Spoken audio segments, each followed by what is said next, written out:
Welcome to our webinar about how the EU and US relationship will develop after the US midterm elections. This event is organized by the European American Chamber of Commerce, and my name is Yvonne Bendinger-Rothschild. I'm the Executive Director of the EACC's New York office. The outcome of the US midterm election at times can have major effects around the world, and this year the makeup of the US Congress will have effects on the ability of President Biden's hold on and push through legislation to support his agenda and to help his government to fulfill other remaining campaign promises. The outcome of the election will influence the relationship with major allies, Europe as a whole, as well as key member states, both in terms of foreign policy, trade relation, and economic ties, as well as possible developments in the sustainability space, and economic policies, major economic policies. I'm thrilled to have a wonderful and illustrious panel for today's discussion.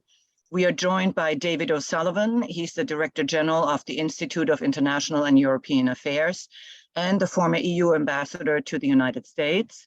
We have with us Claudia Sahm, the founder of Sahm Consulting and former economist, Federal Reserve at the Federal Reserve and the Council of Economic Advisors at the White House. We also have Daniel Benjamin. He's the president of the American Academy in Berlin. And our moderator is Famke Kampmüller, the executive director of Geostrategic Business Group at Ernst & Young. Famke, do you want to get us started on the conversation? Yes, sure. Thank you, Yvonne. And hi, everybody. Thank you for joining us. Good morning to the US and good afternoon to those in Europe joining us. As Yvonne just mentioned, we have a very distinguished panel. I'm very privileged to be joined by my colleagues with such great professional background and expertise. So I'm really looking forward to the discussion. I think, as Yvonne just mentioned, the transatlantic relationship going forward will be of critical importance. Of course, it has always been, but it has moved again kind of to the center stage of the discussions, certainly since the beginning of this year. And there are many aspects to this that I think are worth discussing.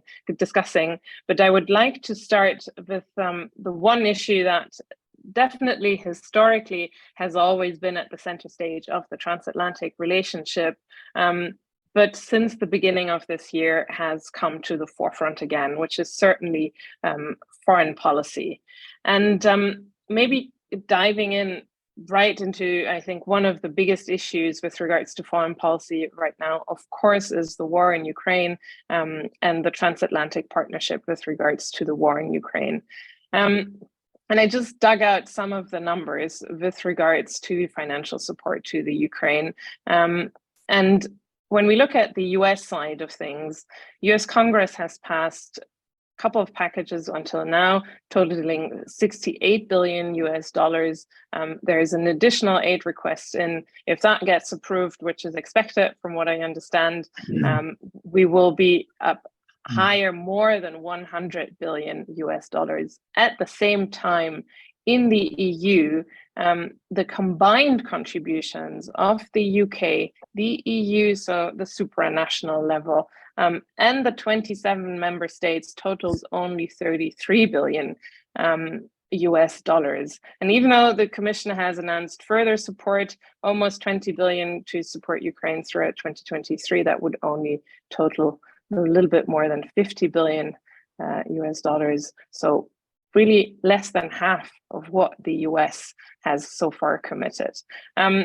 So I think clearly my question is coming wide and loud with these numbers, and some of the initial debate has already started around this. And Daniel, if I can maybe address this to you. I think there are worries out there that transatlantic unity could suffer as a result of the combination of the war dragging on, which is expected, as a result of the sanctions, of course, impacting the economies of the sanctioning countries, and Do you think that now with the Republicans taking over the House in the US, that there will be a change of approach from the US side, especially looking at these numbers that I just cited? Do you think there will be disagreement with regards to between the transatlantic partners with regards to this war going forward and how much support will be coming out of the US and common approach to sanctions? Well, you've put a lot on the table, and thank you, Famke, for that, and thanks for having me with this distinguished panel. Let me say a few things. I think the administration will continue on the course it's on, and if anything, I believe it has front-loaded support for Ukraine to deal with the possible contingency that the House of Representatives would be under the control of Republicans and would obstruct the level, a lot of the aid going forward. The exact percentage we don't know. The incoming likely Speaker of the House has said that there will be no more blank checks, and that, of course, has caused a lot of concern and even a reproach from the Senate Minority Leader Mitch McConnell, who is very much pro-Ukraine. The numbers in the House look. The numbers in the House look, on the face of it, positive for continued support for Ukraine. But the issue is that the majority, the Republican majority, is very, very small, just a few seats.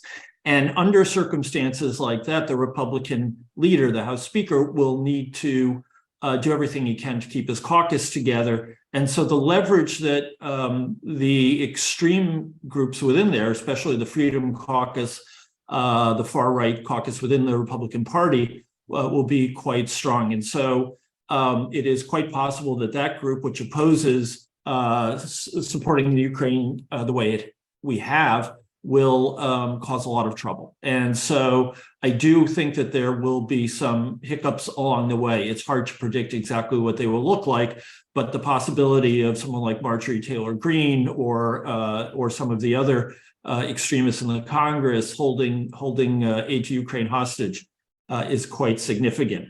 I think that the disparity that you underscored is also going to become a bigger issue domestically in the US.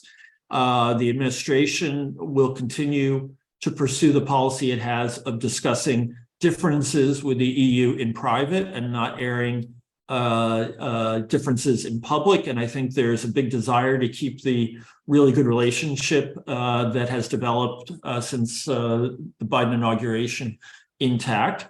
But I think people are going to be questioning the disparity. And I think in particular, the administration will be looking to Europe to step up if there are problems in funding from the Congress. If I could strike a somewhat more optimistic tone, I absolutely agree with all of these issues being in play after the new Congress is sworn in.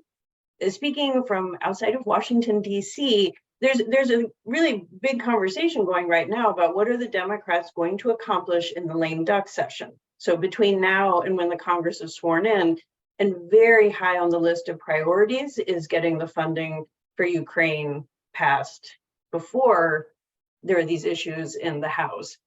And I also think in terms of the disparities, the United States has the largest economy in the world.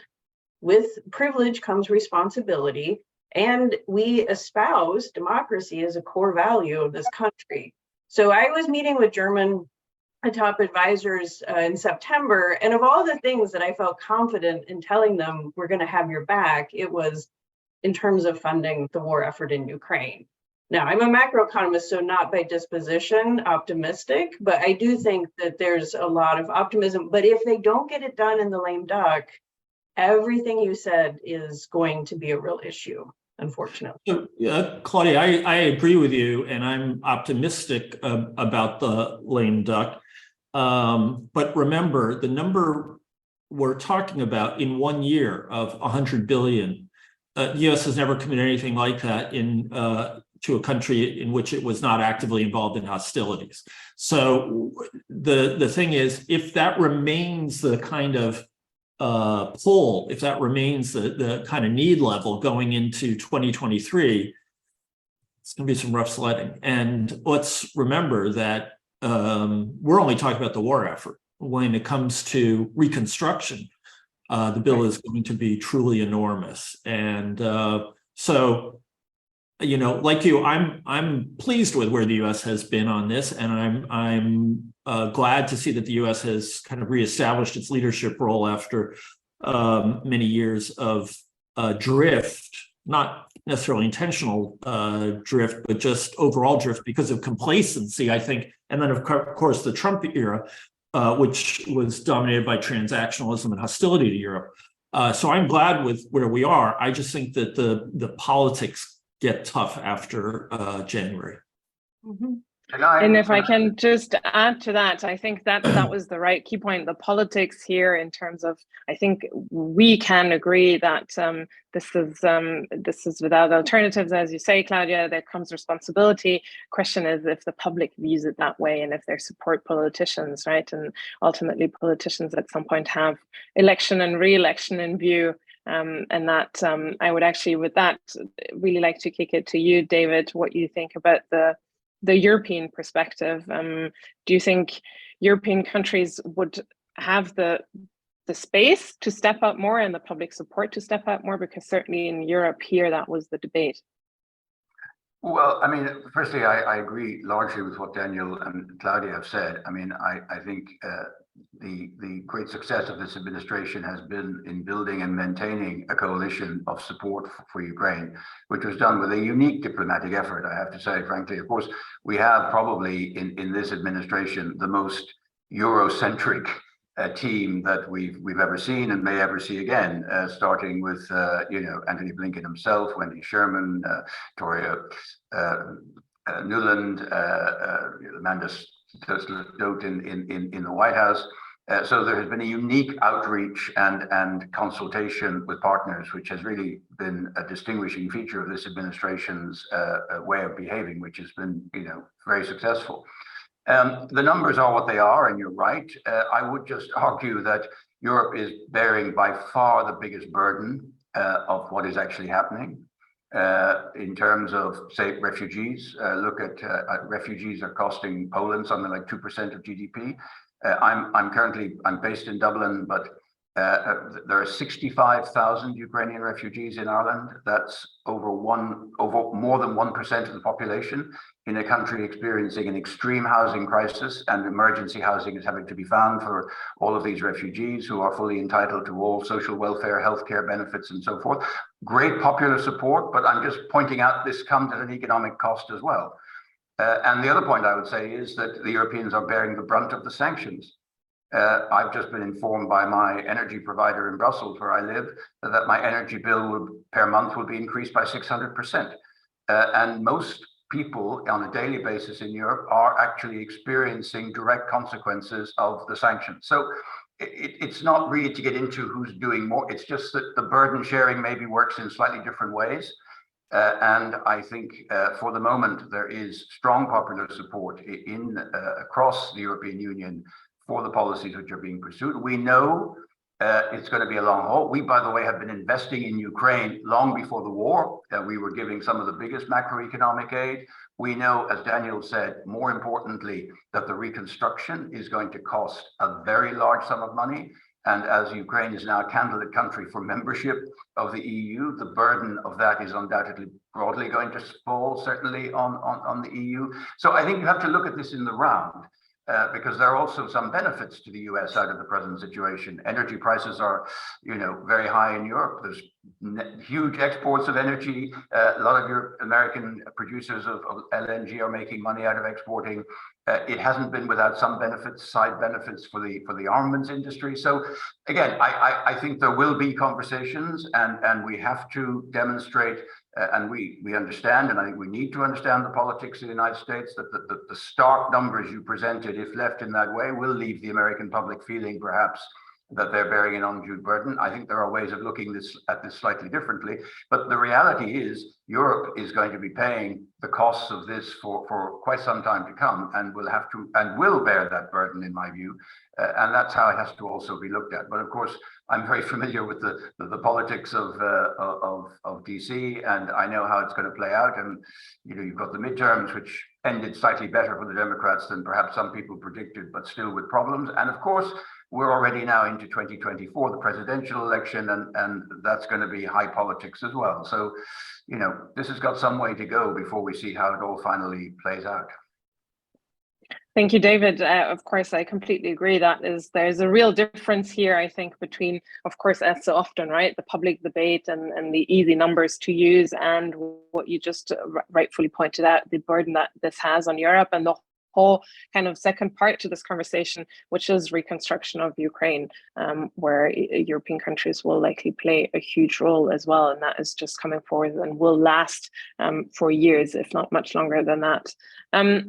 You also mentioned some of the kind of broader second order impacts that the war has had, certainly on the European economies, but maybe also on the global economy, around the impact on energy prices, the impact on inflation. As a result, interest rates have been rising.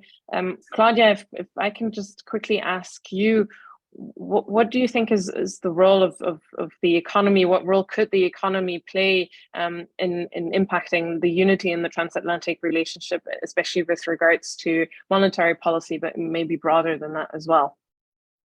So the economic outlook, a lot of the economic policy, particularly from the central banks, is going to increase the tension between Europe and the United States at a time where we don't need any more tension. I've become more and more optimistic about the US economy next year, getting relief on inflation, keeping unemployment low. I'm very pessimistic about Europe. And furthermore, I've been very critical of the Federal Reserve, particularly in the last few months, because the policy of these really rapid interest rate hikes, they are pushing up for the US government, is making it more costly to fund and support Ukraine. And then they have egged on the European Central Bank and the Bank of England, who have no business increasing interest rates because it's energy. They can't fight energy. So they're making it more costly for these massive relief packages that governments are passing to give households relief on the higher energy prices. It's really inexcusable. And we can go back to a precedent in World War II where the Treasury told the Federal Reserve, keep rates low. Like, we are funding an effort. So, but that is absolutely not the conversation right now. Even talking about Federal Reserve independence gets people really worked up. And yet I think we have to be honest about the United States, in part because of the Fed and the strong dollar. We are importing disinflation. We are exporting inflation to Europe and frankly to the rest of the world. And like beggar thy neighbor strategies are not like what we need right now. But I think there's this conversation happening. I think there's a lot more understanding. There are these spillover effects. So I am optimistic, and the Fed is backing off. They are slowing down. So that's going to be a help. But yeah, it's creating tension that is avoidable and not well timed. It's another one of these like so many these days of these developments where none of us acts in isolation, and it has of course a broader impact, and this of course, and we're not going to open Pandora's box on this right now, but of course also on emerging markets and their debt, etc. That's another big issue, I think, with regards to that. David, do you have a view on how the Europeans, I'm putting you now as representatives for how the Europeans think about this. What do you think there is a feeling that the US or the Fed is to blame for any of this, or are we more focused on energy prices in Europe? Well, I mean, I think, Claudia, I share, also a macroeconomist, I share much of what you have to say. I mean, another consequence, of course, is to drive up the value of the dollar, to therefore lower the value of European currencies, which in turn increases the inflationary pressure. So this is all a very complex mix. I think the concern in Europe, which I think will be expressed by President Macron, who's on his state visit to DC, arriving, I think, tonight, and with all the ceremonies. But behind that, there is a concern that the European economy is taking a kind of disproportionate hit out of all of this. In ways which were perhaps avoidable, or where we in the same way as we've had great consultation and coordination on the kind of foreign policy, the security, the sanctions side, can we now mirror that on the economic side to be more sensitive to what each of us does, to the impact of what each of us does on the other? And can we find ways of better coordinating? Another point which I just want to mention, I mean, the impact on the global South is huge as well. I mean, the issue of food security. So, I mean, we have a responsibility to each other, Europeans and Americans, and we have a particular responsibility vis-a-vis the least developed countries who are also suffering at the consequences of this, both in terms of energy, which you mentioned, but as I say, even more importantly, and perhaps greater risk with food security because of Putin's blockade, basically, of the food export. So this is an extremely complex interaction of different policies, which we're not used to coordinating on the scale that is now needed. Frankly, I think we need a much tighter strategic, or certainly tactical, perhaps, view of how all these different policies interact in order to get us through the next period, because this is possibly going to go on for another couple of years. I'm more optimistic than Claudia about Europe. I mean, in some signs inflation is abating somewhat. The forced energy transition is accelerating the decarbonization and the investment in renewables. So I mean, I think there are some lining in the clouds. There's also, frankly, some forced, increased productivity of companies. So it is a difficult period, and some people are struggling, and we may see some companies shutting down because of the high energy costs, which just make their business unprofitable. But I think the European economy, as in the past, is perhaps more robust than some people see at first sight. But as I say, I think really working more closely together on economic policy in the way that we've worked on security and foreign policy is the only way out of this. So, David, you point this out very nicely, and actually, I would like to ask a much broader and complicated, I think, question to you, Daniel, about. Of course, so we're now in this situation where, as David just highlighted, there is an increasing need for collaboration on so many issues, and certainly if the transatlantic relationship isn't functioning, then a common approach to these difficult issues around Ukraine, but also on, for example, China, is not possible. And at the same time, we clearly witness this move towards many countries, including the US, including Europe and European countries, increasingly focused on their national interests or their regional interests, implementing policies that are defensive of local companies, subsidizing certain sectors, etc. You know where I'm going with all of this, and we can speak about some of that in more detail in a second. But I would just really like your view. How do you think we can reconcile this? Is this reconcilable? Well, I'm not a macroeconomist, but I bow to no one in my skepticism. So I think this is appropriately a big concern.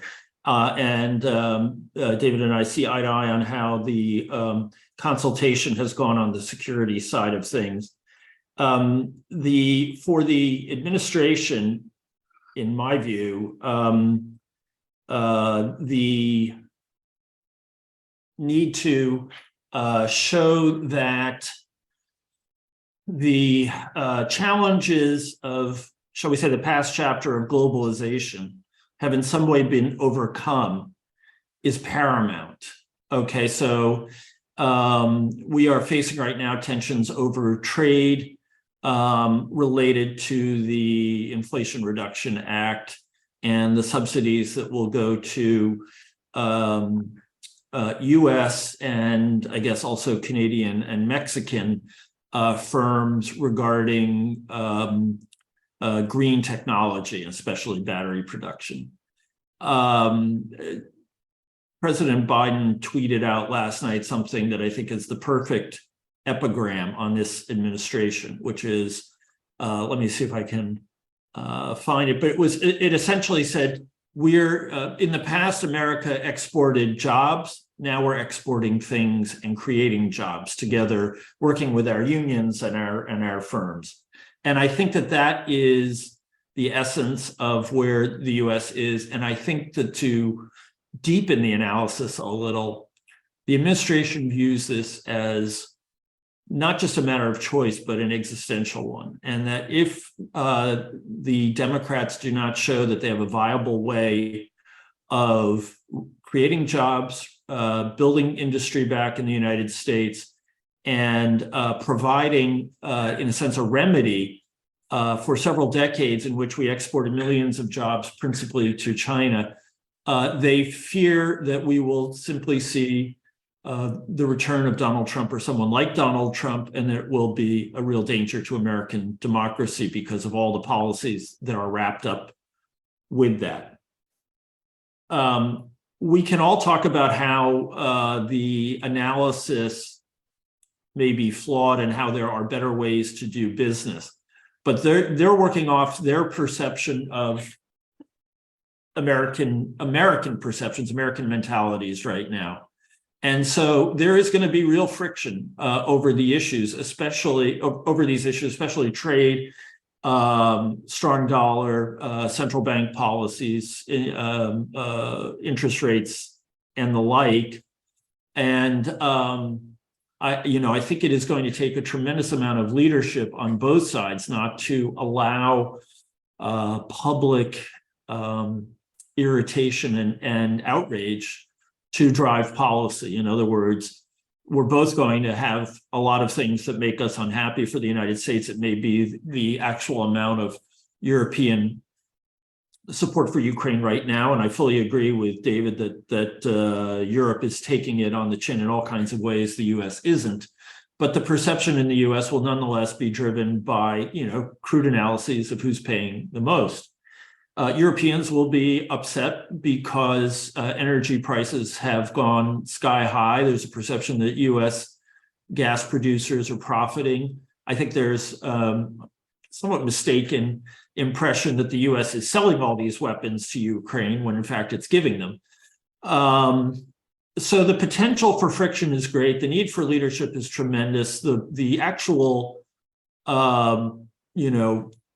room for making things a lot better is limited. There are things that can be done in terms of ameliorating certain frictions, and perhaps the US can allow European firms more access to the market for those green technologies. Claudia will know much more about that than I do. But we're in an area in which everyone's national interests are really going to be feel really at risk. And that's a challenging time. To my mind, the archvillain here is not the US or Europe, it's Vladimir Putin. And if people can make that case, so much the better, but it's a tough case to make. I think the obvious question, Claudia, is do you think that the US will actually change its policy because Europe is not amused, to say the least? Do you think that's a possibility? So I just wanted to underscore how important this question of the political economy in the United States is. We have to keep in mind in the US, and when I tell this, Europeans always like their face goes blank, there is a large fraction of the country, if not almost a majority, that thinks climate change is not real. Right? So what Biden was able to put through in the Inflation Reduction Act, which had the first big climate policy the United States has had, it had to be paired with American jobs. Because again, all Americans like American jobs, right? So it's like, okay, we'll do some, build some stuff that won't kill the environment. So this was a place where on its face, it looks like out of sync with global interests, with European interests. And yet this is the way Biden, who is an extremely adept politician, extremely good with the Senate, that, I mean, it is getting us to a place where we have a common interest. Now, I absolutely agree why this is not popular, right? I got a lecture at the German Chancellery about the Inflation Reduction Act. So like, I get it, but I do think it's a way that we can end up at a common place. It's just, it's going to be a bumpy ride along the way. So what could that look like, the common place? I don't know, David or anybody else, if you have a view on what that could be. I think Danielle and Claudia have very well described the reality in the US, which is well known in Europe. I mean, we get that. The irony, of course, is that one of the areas where we used to work most closely together was to blame China for over-subsidization of industry, and in particular the steel. And one of the things, one of the successful sort of trilateral cooperation we had was EU, Japan, US working on ways to pressure the Chinese and not to overinvest. Irony of ironies, who then turns around and introduces a massive state subsidy bill act, in flagrant breach of international obligations? It's the US. Now, is there wiggle room around, giving a little more access to allied companies? I'm always very impressed at the way in the United States, you pass legislation, but then there's a lot of scope for kind of looking at how it actually gets implemented and how some of the language gets interpreted. The words free trade agreement are not written in capital letters. Does that cover the GPA and the WTO? I mean, so I think everyone gets what's happening in America, and frankly, in the grand scheme of things, we would infinitely prefer that Mr. Biden and his policies continue to be the American view rather than the alternative. On the other hand, some damage is being done to the international trading system by what the Americans are doing, and this will have consequences. And I laugh when I hear American friends saying, well, why don't you Europeans subsidize yourself? I mean, of course we can do it, but we just know it's inefficient, right? We will waste money, you will waste money. If we had a transatlantic space for these kind of investments, we could both perhaps profit from this in really useful ways. So I think that's the way forward. Now, is there enough wiggle room in the legislation to allow something like that to happen? I honestly don't know. In the grand scheme of things, we have to look at the bigger picture. But the fact is, there is a lot of resentment in European industrial circles about this at the moment. European leaders, to quote our politics, right? European leaders are going to have to demonstrate to their constituents that they've done something about this and they have not just taken this lying down. So how we manage all that, in a discreet and non-confrontational way, from whom the only victor would indeed be Mr. Putin, is going to be one of the great diplomatic and political challenges of the next few weeks, frankly. And if I can just jump in, I agree with absolutely everything David and Claudia said. Not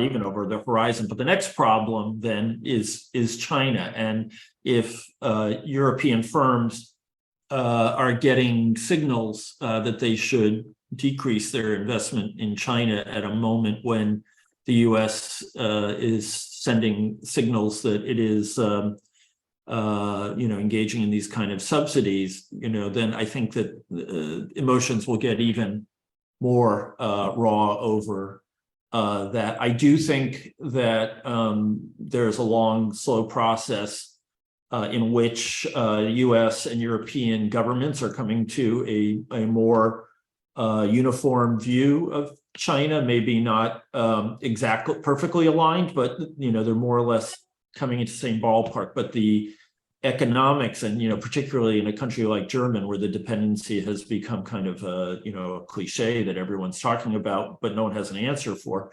The situation is going to be quite acute, and for a country that's lived on its exports to China, it's going to be a really challenging situation.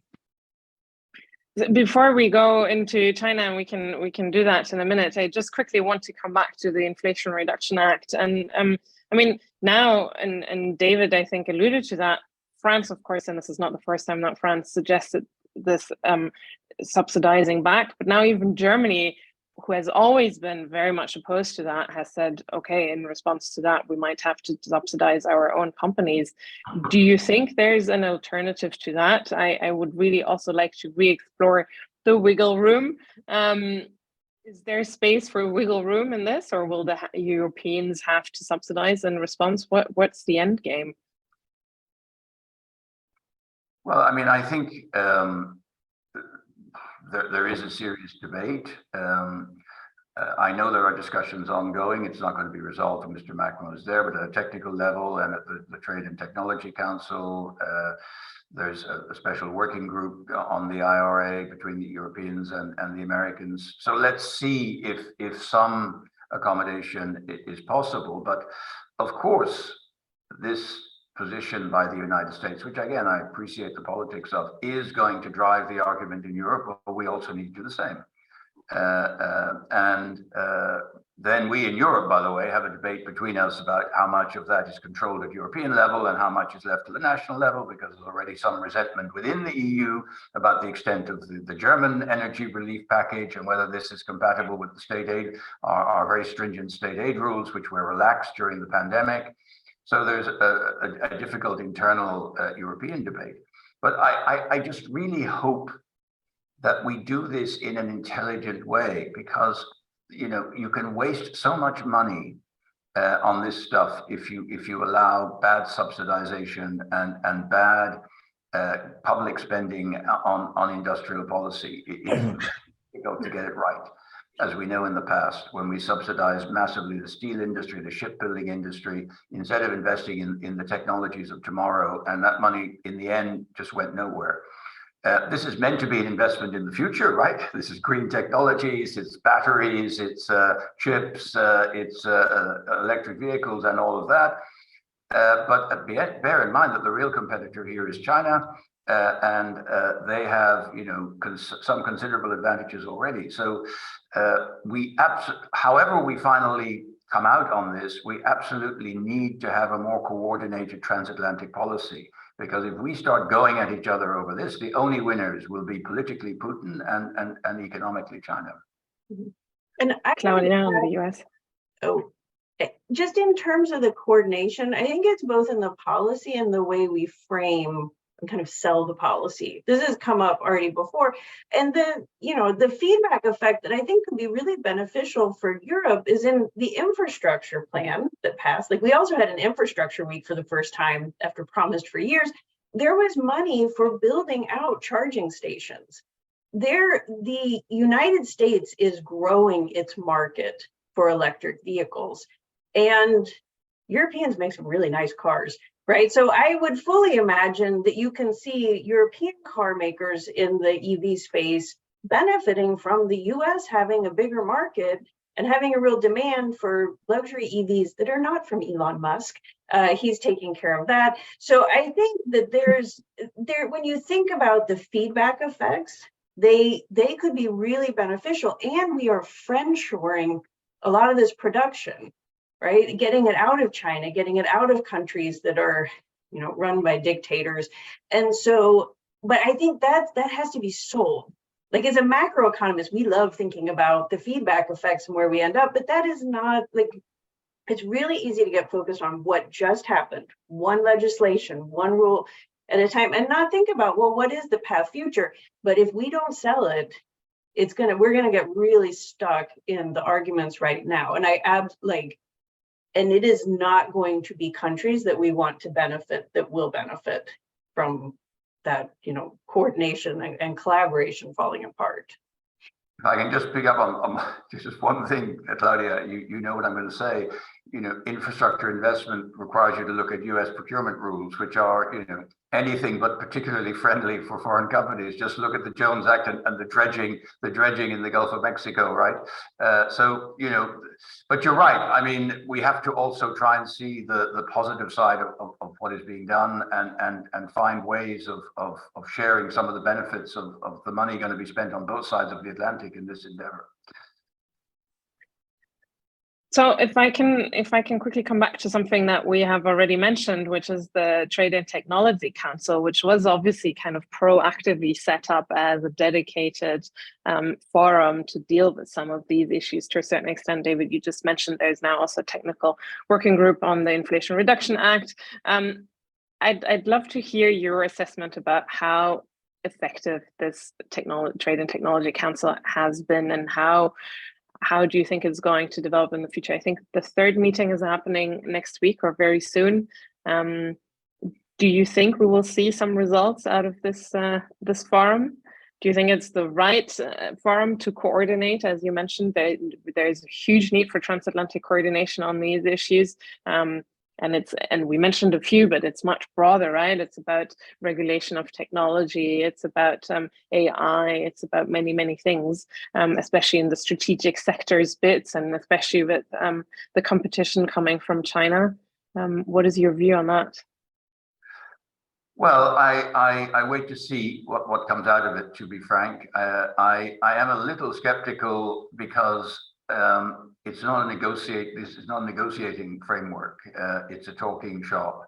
Now, that doesn't mean that talking can't be helpful, but at a certain moment you have to negotiate and you have to actually kind of reach agreement on something. I think they're trying to get past the sterile arguments we had on regulation in the past, where our two systems are so very different. The idea of kind of retrofitting changes to existing standards is almost impossible given the independence of regulators on both sides of the Atlantic. The only way forward is new technologies, that the areas where we haven't yet set standards, and to try to set common standards, which can then be adopted by our respective regulators. So that's I think, a promising area. I think things have got inevitably a bit distracted by the Russian war in Ukraine and all the knock-on and all the stuff we've just been talking about. I think some of the medium-term stuff which they're looking at in terms of, for example, regulating the new technologies, AI, 5G, 6G. These are the areas, in my view, where we have every interest in trying to work together to produce common transatlantic standards in the future, which will enable both our industries to work to a common standard. Can we do that? Honestly, we wait and see. I mean, one of the issues it seems to me that's there at the moment is simply bandwidth, right? I mean, all our public systems are really under stress with everything that's happening. The Russian war in Ukraine, the energy crisis, the inflation crisis. We've only just come out of the pandemic. It's very difficult for our systems really to put the effort into this kind of medium-term thinking, which is what we absolutely need. So I just hope that space can be found. Yeah, I think that's a really good point actually to point out. And it also leads back to this question, what we discussed before, how much is there actually communication with the public about this? How much awareness is there and how much space is there to explain all of these very complex interactions? And while there may not be enough, at the same time, of course, there's a huge challenge of bringing the public and public opinion along to make sure that reasons for certain decisions are well understood, and that's a little complex. I'd like to ask a question, kind of following up from also this idea of limited space to deal with certain issues, and point into the direction which was also asked by one of our somebody in the audience around the role and the impact of the business community or of businesses. Certainly on transatlantic agreements, but also maybe some businesses have hugely benefited from the recent crisis, somewhat ironically. Others are losing out. There's huge debate about competitiveness, Inflation Reduction Act. We just talked about it. What do you think are the roles and responsibilities of businesses? I don't know who might have a view on that.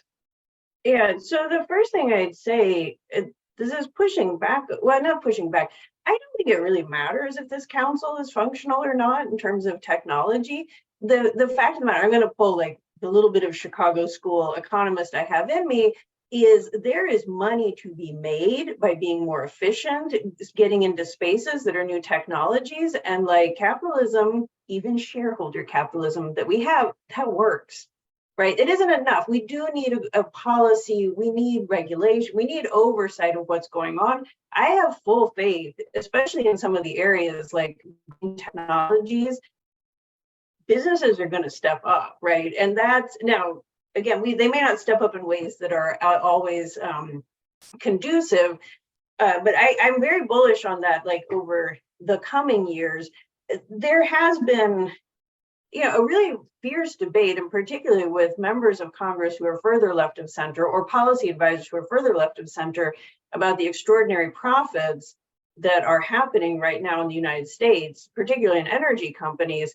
And I mean, there are economists who are not radical, like Olivier Blanchard, who has said, like, this is a moment where you have a case for well-designed extraordinary profit taxes. And I mean, this is completely a non-starter, even with the current Congress. And yet, I think there is a real understanding, and there's been so much more discussion of what are these profit margins? And it's not just in energy with the higher inflation, like the best time to raise prices when everybody else is doing it. Right. And I do think that conversation and that awareness has come to a head. I think that we're getting a lot of relief on inflation. I think some of these companies are figuring out these margins don't last forever. And yet, like, having had that conversation, I think one thing that I will say about after the midterms, the Democrats kept the Senate. They might even have 51. Actually, I think they will. They will be able to get basically all of their appointments through the Senate.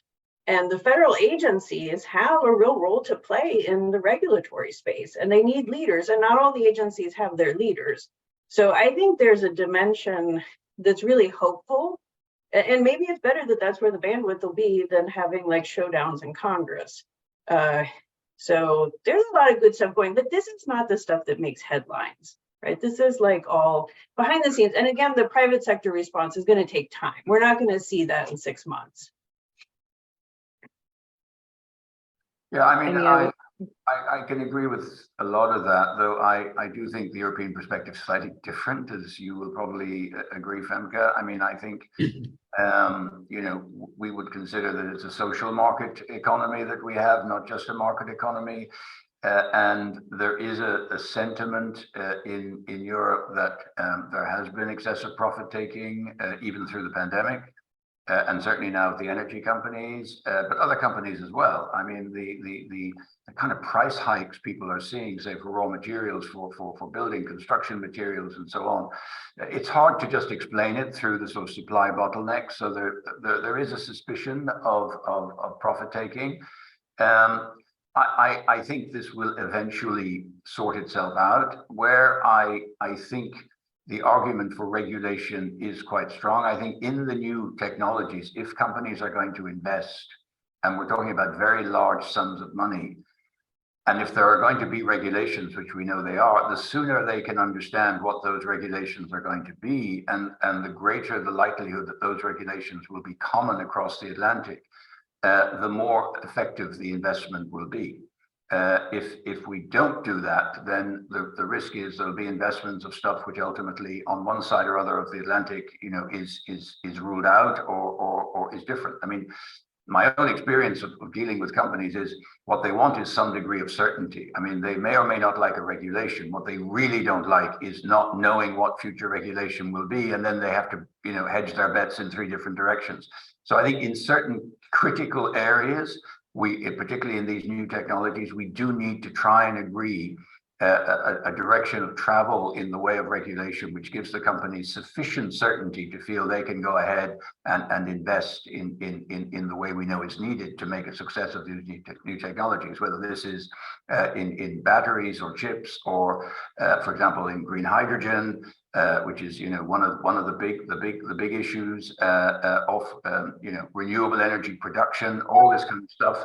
Batteries for storing of energy, all of these things we need to try and have. And I do think, for example, on the area of 6G, because we're already talking about 5G, but actually 6G is really the next challenge. Again, we need some commonality of approach transatlantically if our companies are to be able to make the necessary investment with some confidence that this is going to be the framework for some time to come. I mean, if I can just re-emphasize this idea around for business, uncertainty is the most complicated circumstance. And of course, we've had huge and unprecedented amounts of uncertainty between the pandemic and now the war, and now new levels of government interventionism into the economy, subsidizing parts of the domestic economy, disincentivizing, if not even sanctioning, selling to other parts of the world, the energy transition, sustainability, etc. And it's really incredibly complicated to navigate. And also kind of coming back to the question that I posed a while ago between how do we ultimately reconcile these opposing forces between the need for cooperation and certainly transatlantic cooperation, and at the same time that move into more kind of national and regional interests, which is obviously directly opposing. We have 10 minutes left. I would love to just quickly speak about another issue where there's not always transatlantic agreement, but I think often very different view. Claudia, you quickly alluded to that, which is sustainability and the energy transition. And that is also actually part of something that is supposedly discussed at the Trade and Technology Council. Do you think that that there is space for more collaboration on that, especially in a context, I mean, if we really zoom out and we take, Claudia, what you just said about different public perceptions around how urgent and how critical this is.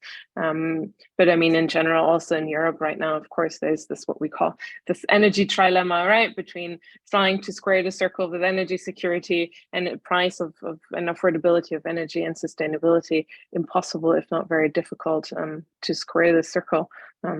What is your view on that? No, nothing is impossible. No, I think if we step back and have a broad thinking about sustainability, so not just in the green energy space, or not just in I mean, really like broader outside of even energy, I think that can be really fruitful. There are the seeds being planted right now. So Secretary of the Treasury, Janet Yellen, I mean, this has been a few months ago, in a speech talked about the modern supply side economics. Now, no one should use the word supply side economics. We should fully retire that. But I do think there's a case to be made for resiliency economics, right? It was so clear through COVID with the supply chains breaking down, being reliant on dictators for energy. I mean, OPEC has been extremely problematic through this too, though Putin takes the prize for being the root of evil here. But there's a real understanding. We have very fragile economies. The US, even more so than Europe, now is an opportunity on a lot of dimensions to think hard about. You know, she talked about friendshoring. I think there is an industrial policy in the US and Europe that can be thoughtfully, beneficially done. And energy is a piece of that. I mean, it is absolutely clear that as long as the United States, even though we are the largest producer of, say, oil, as long as we are dependent on natural gas, on oil, on any fossil fuels, we are going to be beholden to very bad actors, right? Anytime you get into the commodity space, you're in the geopolitical space too. So there's an understanding. Now there's a transition. The certainty piece is important. The Inflation Reduction Act gave more certainty to energy producers than they have had in a very long time. The Biden administration opened up the Strategic Petroleum Reserve. They have written contracts with fossil fuel producers to refill it at favorable prices. So but it has to be this thoughtful, put all the pieces together. And it's tough even within the Democratic Party, where people actually believe climate change is real, to figure out like how to do that balance, because you have the more far left saying Green New Deal, no, like oil and gas is the enemy. And then you have the Joe Manchins of the party who, like, you got to keep going with the fossil fuels. So far, I've been just amazed at how well the Democrats, Nancy Pelosi, Schumer, President Biden have like squared that circle. But I mean, we're not done, but there are some encouraging signs. But again, if they don't pull this off in terms of really moving the public opinion, like, they could be done with this. Right, because again, the other half of the country and the people who represent them think this is a bunch of hooey, right? So like you do have to be careful, because we are more than capable in the United States of moving backwards, I think, as recent history has shown. But we're like moving in the right direction right now. That's good. Maybe that's actually the right point. I'd love to ask you all one final question and get your views looking forward to next year, 2023. Surprisingly close around the corner, I have to say, from my perspective. What, in your view, for each of you, what do you think will be number one on the transatlantic agenda, and what do you think should be? And are these the same issues that that leaders will focus on next year? I don't know with whom to start, because everybody might need some thinking time. But do you think there will be alignment between the actual priorities and what should be the priorities? I mean, let me go first, just to give the colleagues time to reflect. I mean, I think the agenda will continue to be dominated by the Russian war in Ukraine until such time as that, you know, reaches some kind of end game, whatever it is. I think this is the really big issue, and all the fallout from that, which we've just been discussing. I mean, obviously, for the US, China is the real game, but I think even the US recognizes that in the sort of short term, and that's what you're talking about next year, the real challenge is to get the alliance right on Ukraine. What should be the priority? I think for me, it's what we've been saying. We need to move to some kind of equivalence in the economic and technological sphere of the coordination, of the excellent coordination and an alignment of thinking that we have seen on security and foreign policy in relation to Ukraine and Russia in the economic field. Because really there are huge downside risks for the global economy next year, and without meaningful leadership between the Europeans and the Americans, it's going to be difficult to find solutions to that. And so I think somehow we have to, recognizing what we've just been talking about, the different economic spaces and the different political challenges on both sides of the Atlantic, we have to replicate the extent of the coordination and the consultation and the alignment of thinking that we have succeeded in doing on the Russian aggression in Ukraine with the economic and technological challenges that we're going to face, linked to that, but linked more generally to the China challenge. So somewhat aligned, but not entirely the same between will and should. Thank you. And I think the United States and Europe are going to be aligned in some very positive developments yet next year on the economic front. It is absolutely clear that inflation has turned in the United States, even outside of energy and gas. There's a lot of disinflation coming at us from producer prices, import price. People are coming back to work. I mean, you name it, like it's coming. And the energy prices have eased. I mean, frankly, we're benefiting from China having a lot of problems with their economy. Like they really drive a lot of the commodity use. Europe is seeing energy prices turn down. That is Europe's inflation, right? So we could be at a place, I actually think by this time next year, barring another disaster, like the asteroid would be inflationary, okay? But barring another disaster, this time next year, inflation is not going to suck all of the air out of the room and drive political debates, and that'll open up space for a lot of the other problems we have. I mean, I think the geopolitics, the war in Ukraine, and even if we're moving to rebuild, like that's just going to be a really tough place. Future conversations about technology, those are so complicated, as I think was totally clear from this conversation. Like, let's open up the space to have that and not be like inflation. So I think we're going to get a lot of relief, and that's going to benefit everybody. Let's hope you're right. I'll say in Europe, as long as the war drags on and inflation is driven by energy prices, they might not be that straightforward, but let's hope you're right. And let's see if Daniel is able to conclude on something so positive. Well, I will conclude on something positive. First of all, I agree with what both David and Claudia said. I do think that the near term will be dominated by Ukraine, or at least the immediate foreground. The background will be dominated by large strategic discussions about our posture, our common posture, we hope, towards China. I am hopeful that inflation will go down and reduce some of the tension. But I think the positive note is a real one. The Atlantic Alliance is now more viable, more vibrant, than it has been for decades. And that creates, I think, a virtuous cycle that we can work off in dealing with some very, very difficult issues. I think this is extraordinarily good news. I also think it's extraordinarily good news that the U.S.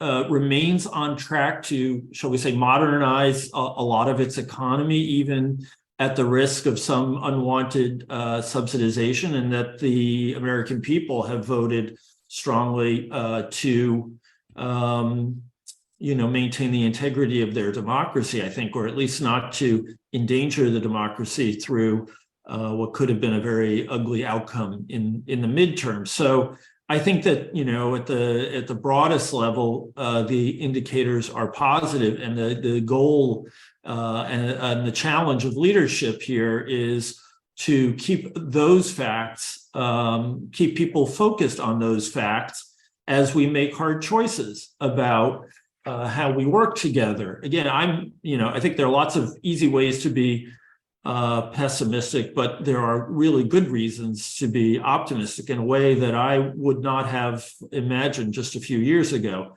It is a disaster what is going on in Ukraine, and getting that right will be a huge challenge that will occupy a lot of our bandwidth. But we're going at that task with much better fundamental circumstances than we might have. Thank you, Daniel. That's a great conclusion. I'll leave it for that positive note. Not always easy these days. Thank you, everybody, for your super valuable and very interesting insights. I think a great debate, and I think we could probably go on for a very long time also because we didn't talk about one of the very important issues, which is China. But we'll leave that for a next one, Yvonne. Yeah, definitely. Thank you very much. Fascinating discussion. I think we managed in an hour to touch upon really a wide array of topics. And I agree wholeheartedly. The Atlantic Alliance is alive and well. We see that with the interest in the EACC network, and it will be reflected in our expansion strategy across Europe and the US. We're planning to open up 5 new chapters, maybe 7, with a little luck. So we're ready, and we're looking forward to being part of this, revival of transatlantic relations. But with that, we conclude today's webinar. And a quick reminder: EACC members can request to be connected to other participants. And I want to just let everybody know we have a couple more programs coming up before the end of the year. On December 7th, the disconnected workforce, how to make working at work work again. And then December 14th, the digital transformation in this financial services sector. And we will be uploading a recording of this program to the website. And with that, I wish you a wonderful day, and we see you on our next event.